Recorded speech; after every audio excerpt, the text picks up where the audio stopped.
वेदों, ग्रंथों और पुराणों के अनुसार हमारे ब्रह्मांड में 14 लोक शामिल हैं। इन 14 लोकों में धरती लोक का स्थान 7वें नंबर पर है। धरती के ऊपर 6 लोक हैं जिनको ऊपरी लोक यानी ऊपरी क्षेत्र भी कहा गया है। फिर आता है मध्य लोक, इसमें केवल 1 लोक है जिसको भूलोक यानी धरती लोक कहते हैं। फिर धरती के नीचे 7 लोक हैं जिनको निचली लोक यानी कि निचला क्षेत्र कहते हैं। इस वीडियो में हम आपको इन सभी लोगों से अवगत कराऊंगी। यदि आप वेदों, ग्रंथों और पुराणों के विश्वासी हैं तो इन बातों को ध्यान से सुनें। इस वीडियो को पूरा अंत तक देखें, वरना बाद में बहुत पछताना पड़ेगा। अपने कीमती समय को फालतू के शॉर्ट्स वीडियो के जगह यहाँ लगाए, कुछ नया सीखने को मिलेगा। तो चलिए सबसे पहले बात करते हैं ऊपरी लोक की, जिसमें 6 लोग आते हैं। सत्यलोक की, इसको ब्रह्मा लोक भी कहा जाता है। सत्यलोक इन 14 लोकों में सबसे ऊपर है, जिसमें ब्रह्मांड के रचयिता भगवान ब्रह्मा वास करते हैं और साथ में ऐसी पवित्र आत्मा रहती हैं जिन्होंने बहुत तपस्या और अच्छे कर्म करके सत्यलोक में अपनी जगह बनाई हो। तो आप लोग यहाँ लोग 4 कुमार यानी बच्चे का निवास स्थान है, जिनका नाम है सनत, सनत, सनंदन और सनातन। और यह लोक सत्यलोक से करीबन 12 करोड़ योजन की दूरी पर नीचे की ओर स्थित है। ग्रंथों के अनुसार 4 कोश का 1 योजन होता है। यह भगवान विष्णु के अवतार माने जाते हैं और यह ज्ञान शक्ति को दर्शाते हैं, यानी ईश्वर हैं, यानी इनकी मृत्यु नहीं होती है और इनका शरीर 5 साल के बच्चे का है।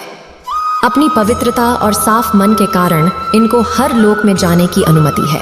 साथ ही साथ इनको भगवान विष्णु के निवास स्थान बैकुंठ जाने की भी अनुमति है। यहाँ पर ये सिर तपस्या करते हैं, इसलिए जगह को तप लोक कहा जाता है। जनक लोक तब लोक से 8 करोड़ योजन नीचे जनक लोक हैं और यहाँ पर विराज नामक देवगण का निवास स्थान है। मेहर लोक जनक लोक से 2 करोड़ योजन नीचे मेहर लोक है। इसको ऋषि मुनियों का घर कहा जाता है। यहाँ पर निवास करने वाले ऋषि मुनि भूलोक और सत्यलोक में आने जाने की आज्ञा रखते हैं। यह इच्छानुसार कहीं भी आ जा सकते हैं। यहाँ पर रहने वालों की आयु ब्रह्मा जी के 1 दिन के बराबर है, जो कि मनुष्य की उम्र के हिसाब से 432 करोड़ साल बताई गई है। और जब इनके जीवन का अंत होता है तब इनके कर्मों के हिसाब से तय होता है कि आत्मा ब्रह्मलोक यानी कि सत्यलोक जाएगी या फिर मेहर लोक के निचले स्थानों पर जाएगी, स्वर्गलोक। यह लोक मेहर लोक से 80,000 योजन नीचे है। यहाँ पर 33 वैदिक देवताओं का वास है, जिसमें राजा इंद्रदेव हैं और वो गंधर्व, अप्सरा, मारूस, वासब, देवदत्त और अन्य दिव्य शक्तियों के साथ रहते हैं। ये अकल्पनीय लोकों में से एक है। यहाँ पर अकल्पनीय स्थान, इच्छा पूर्ति करने वाले पेड़, ब्रह्मांड में घूमने के लिए वाहन, विभिन्न आयामों में यात्रा करने की क्षमता, लंबा जीवन काल और बीमारी से स्वतंत्रता शामिल है। इनका कार्य राक्षसों के विरुद्ध सबकी रक्षा करना और ब्रह्मांड के मामले में प्रबंध करना है। स्वर्ग लोक की राजधानी अमरावती है और यह अमीरों का निवास स्थान है। कामधेनु, गाय, 3 सर वाला सफेद हाथी को ऐरावत हाथी कहते हैं। उड़ने वाला घोड़ा यानी क्यों रे शिवा, ये सब इनको समुद्र मंथन से प्राप्त हुए थे। ये देवताओं के संपर्क में रहते हैं और विभिन्न तरीकों से देवताओं की सहायता करते हैं और कभी कभार भूलोक में भी जाने की अनुमति रखते हैं। अगर इनके कर्म और मेहनत अच्छे होते हैं तो उनको देवताओं का पद भी मिलता है, और अगर अच्छे न हो तब मनुष्य या उससे नीचे का जन्म मिलता है। भूअर लोक में 8 और लोक शामिल है। ये भुवन लोक और धरती लोक के बीच में गिने जाते हैं। पहला है ध्रुव लोक, जो कि हमारी आकाश गंगा के बीच का हिस्सा बताया गया है कि मैं लोक से 1 करोड़ योजन नीचे है। दूसरा है सप्तर्षि लोक। ये ध्रुव लोक से 1 लाख योजन नीचे बताया गया है। यहाँ पर सप्तर्षि निवास करते हैं और ये अनंत काल से इस लोक में रहते आ रहे हैं और पृथ्वी के लोगों को दिशा निर्देश देते रहते हैं। तीसरा है नक्षत्र लोक चाहता है। शौर्य मंडल 5वां है। सूर्य लोक, जो कि धरती और भवन लोक के बीच में माना गया है कि ये धरती से लगभग 1 लाख योजन की दूरी पर है। छठा है चंदेलों। चंदेलों को धरती से 30,000 योजन की दूरी पर है और चंडी देव का निवास स्थान है। 7वां है राहु केतु लोक और 8वां है अंतरिक्ष लोक। इसको आकाश लोक भी कहा जाता है। यह धरती से कुछ ही दूरी पर ऊपर की ओर स्थित है। यहाँ पर हवा और बादल होते हैं और ये यक्ष, राज और भूतों का निवास स्थान है। अब आते हैं भूलोक पर, यानी कि धरती लोक के 14 लोगों में से 7वें स्थान पर आता है। यहाँ पर आप पर पुणे में रहने वाला इंसान यानी हम ईश्वर और देवताओं की निगरानी में अपना जीवन व्यतीत करते हैं। इसको हम नश्वर लोग, मध्य लोक, मृत्यु लोक और आपने लोग भी कहते हैं। ये लोग पूरी तरह समय से बंधा हुआ है। यहाँ पर हर वो चीज जो जीवित है उसमें एक न एक दिन समाप्त हो जाना है। अब बात करते हैं निचले लोक की और इनके क्या नाम है और यहाँ पर कौन वास करते हैं। अकाल, यहाँ पर बाला नामक असुर का राज्य है जो कि माया का पुत्र है और उसने यहाँ पर 96 प्रकार की माया रची है। वीताल, यहाँ पर भगवान शिव का एक रूप अपने पार्षद भूतों के साथ रहते हैं। इनको हाटकेश्वर कहा जाता है और यहाँ पर हटकी नामक नदी बहती है। इस नदी में सोना बहता है, इसलिए यहाँ के लोग सोने से सजे हुए रहते हैं। सुताल, यहाँ पर भगवान नारायण के प्रिय भक्त प्रहलाद के पोते राजा बलि निवास करते हैं।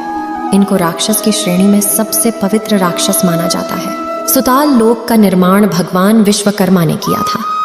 राजा बलि वही राजा है जिनसे भगवान नारायण ने वामन अवतार में भिक्षा के रूप में 3 पग जमीन मांगी थी, जिसमें भगवान ने 2 ही पग में तीनों लोकों को नाप लिया था और तीसरा पर भगवान बलि के सिर पर रखा था, जिसके बाद उनको सुताल लोक भेज दिया गया था। इतने बड़े दानी होने के कारण भगवान विष्णु उनसे प्रसन्न हुए थे और उनको सुताल ही नहीं बल्कि समय आने पर देवलोक का राजा बनने का वरदान दिया था। तलताल, यहाँ माया नामक असुर निवास करता है। ये असुरों के वास्तुकार भी माने जाते। इनको जादूगरी में काफी ज्ञान है और इनके जादू को माया जाल भी कहा जाता है। महाकाल इस स्थान पर कश्यप ऋषि की पत्नी का दर्शक बने हुए अनेक सर वाले सर्पों का समुदाय रहता है। उनमें कौतुक, अक्षत, कालिया, सुशील आदि नाम के नाग निवास करते हैं। रसताल, इसको राक्षसों का घर भी कहा जाता है। यहाँ पर शक्तिशाली दानव और दैत्य निवास करते हैं। यहाँ पर रहने वाले राक्षस देवताओं के पक्के दुश्मन होते हैं। पाताल, यहाँ पर सैन्य कोलकी, महासेन या सोहित, धनंजय, धृतराष्ट्र संघ, असुर, तम, पल, अत्तर और देवदत्त आदि बड़े क्रोधित और बड़े बड़े पाने वाले नाग रहते हैं। यहाँ के नागराज वासुकी हैं और वही यहाँ की राजस्थानी भोगवादी में निवास करते। एक बार नारद जी पाताल लोक से स्वर्ग लोक गए थे और वहाँ आकर बताया कि पाताल लोक तो स्वर्ग लोक से भी ज्यादा सुंदर है। यहाँ पर सूरज की रोशनी ना होने के कारण भी उनके मस्तक में लगी मणियाँ इतना प्रकाश करती हैं कि यहाँ पर प्रकाश की कभी कमी नहीं होती और यहाँ पर सुंदर नदियाँ, सरोवर और कम नौका वन भी हैं। पाताल लोक से नीचे भी 2 लोग हैं जो कि स्थायी है। इसमें पहला है पितृलोक। इस स्थान पर हमारे पूर्वज वास करते हैं जो आत्मा मरने के पश्चात पूजनीय हो जाती है, वो यहीं पर आती है। दूसरा है नरक लोक। यह जगह उनके लिए है जिन्होंने पृथ्वी पर सबसे घिनौने कार्य किए हैं, जो कि क्षमा ना करने योग्य होते हैं। इनको यहाँ पर सजा के तौर पर लाया जाता है और जब आत्मा को उसके बुरे कर्मों की सजा मिल जाती है तो वह पुनः जन्म लेती है और अपने कर्मों के अनुसार अपने स्थान पर चली जाती है। नरक लोक सूर्यपुत्र यमराज का यमलोक के अधीन आता है, जहां वो अपने सहायक चित्रगुप्त के सहायता से मनुष्य को उनके कर्मों के अनुसार फल देते हैं। तो ये सभी लोग जो कि सनातन धर्म में वर्णित है। अब आप सोच रहे होंगे कि वैकुंठ लोक का नाम क्यों नहीं आया। बैगा लोक जो कि भगवान विष्णु का निवास स्थान है, इसको आध्यात्मिक लोक कहते हैं, जो कि ज्यादा लोगों में नहीं आता। इन 14 लोकों में भौतिक संसार यानी कि मैटीरियल वर्ल्ड या मैटीरियल रैन आते हैं और इस मैटीरियल राम ज्ञान दर करोड़ों अरबों यूनिवर्स के ब्रह्मांड होते हैं। इन सभी ब्रह्मांडों में अपनी अपनी लोक होते हैं, इसलिए वैकुंठ लोकों इन 14 लोकों में नहीं गिना जाता और केवल मोक्ष मिलने के पश्चात ही कोई आत्मा इस लोक तक पहुंच सकती है। उम्मीद है आप सभी को यह वीडियो अच्छी लगी होगी। अगर आप सनातन धर्म के सच्चे विश्वासी हैं तो चैनल को सब्सक्राइब और वीडियो को लाइक करके कमेंट में जय श्री राम लिख दीजिए।